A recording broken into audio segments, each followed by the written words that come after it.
जो डर गया वो मर गया। আপনার সামনে দুইটা রাস্তা থাকে, লড়াই করো অথবা মরো।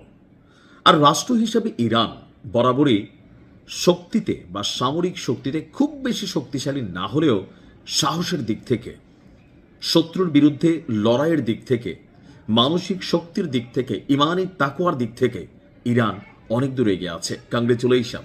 ইটের জবাব অনেকটা পাটকেলে দিচ্ছে ইরান। আমাদের খেয়াল থাকার কথা যে গেল বছর যখন যুদ্ধ হলো তখন হইল কি যে ইসরায়েল যখন অভিযান চালালো তখন ইরান পাল্টা অভিযান চালানো শুরু করলো। আর এরপরে মার্কিন যুক্তরাষ্ট্র যে ঘটনার সাথে কানেক্টেড সেটা আমরা জানতাম।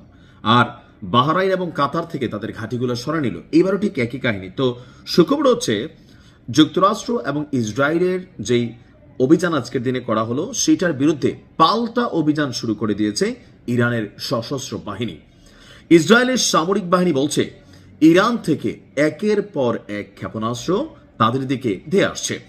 আর বিভিন্ন জায়গায় তাদের যে আকাশ প্রতিরক্ষা সিস্টেম, অর্থাৎ এই মুহূর্তে ইসরায়েলকে দিয়ে যেহেতু আমেরিকা খেলবে, তো আমেরিকা কি করছে, প্রথমে ইসরায়েলের যে আকাশ প্রতিরক্ষা সিস্টেম সেটাকে অতীতের তুলনায় কয়েক ধাপ এটাকে আপডেট করে ফেলছে। কারণ তারা জানে যে তাদের খেলাটা যে খেলতেছে থাকে না, ধরেন একজন এমপি বা মন্ত্রী তার পক্ষ হইয়া যখন কোনো টোকাই অথবা সন্ত্রাসী কোনো কর্মকাণ্ড করে, তো সেই সন্ত্রাসীর একটা ব্যাকবোন হচ্ছে যে আমার যদি কোনো কিছু হয় ভাই আছে, এবার জেল হই যাই হোক ভাই আমাকে দেখবে।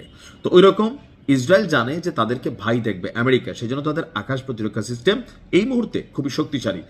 তো ইরান যখন আপনার একের পর এক ক্ষেপণাস্ত্র ছুটছে,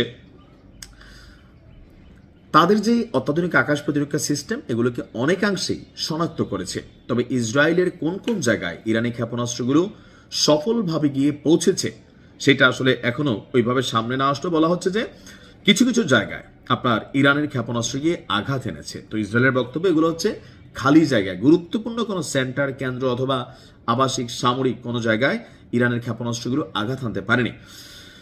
আর এই মুহূর্তে সম্পূর্ণ ইসরায়েল জুড়ে সাইরেন বাজছে।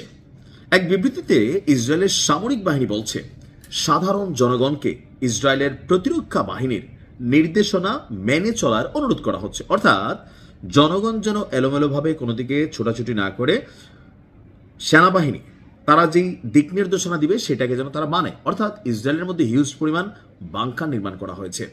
গেল এক বছর যাবৎ ইসরায়েলও জানে যে তাদের দুর্বলতা ইরান টের পেয়ে গেছে। তো যখন পরবর্তী কোনো অভিযান ইসরায়েল চালাবে তাদের বিরুদ্ধে খুবই শক্তিশালী একটা অভিযান হবে, সেই জায়গা থেকে অনেকটা সিকিউর ছিল।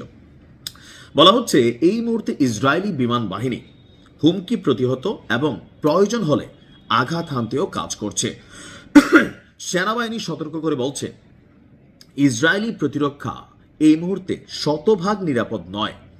অর্থাৎ ইসরায়েলের জনগণকে বোঝানো হচ্ছে যে বাবা দেখো আমাদের কিন্তু ছাতার মধ্যে অনেক ছেদ আছে, ওই ছেদ দিয়ে কিন্তু ঢুকতে পারে। আর এই কারণে জনগণকে তাদের যে আইডিএফ অর্থাৎ ইসরায়েলি যে ডিফেন্স ফোর্স আছে তাদের নির্দেশনা মেনে চলার জন্য বলা হয়েছে, অত্যন্ত জরুরি। টাইমস অফ ইসরায়েলের প্রতিবেদন বলছে ইরানের ব্যালিস্টিক ক্ষেপণাস্ত্র হামলার মধ্যে উত্তর ইসরায়েল জুড়ে এই মুহূর্তে টার্গেটটা বেশি এবং কি সেই এলাকার জনগণকে নিরাপদ কক্ষে যেতে বলা হয়েছে। বিমান প্রতিরক্ষা ব্যবস্থা ইরানের ক্ষেপণাস্ত্র প্রতিহত করার জন্য কাজ করছে। সামরিক বাহিনী বলছে যে ইসরায়েলি বিমান বাহিনী হুমকি দূর করার জন্য এবং পাল্টা আঘাতের জন্য যথেষ্ট শক্তিশালী। আর আমেরিকা পেছন থেকে বলছে যে ইসরায়েল তুমি ভয় পেও না, আমি আছি তোমার সাথে। বাট ইরান পরবর্তী টার্গেট বাহরাইন এবং কাতার, সম্ভবত আরও বেশ কিছু ঘাঁটি আছে যা ইরানের রাডারের নিশানায়।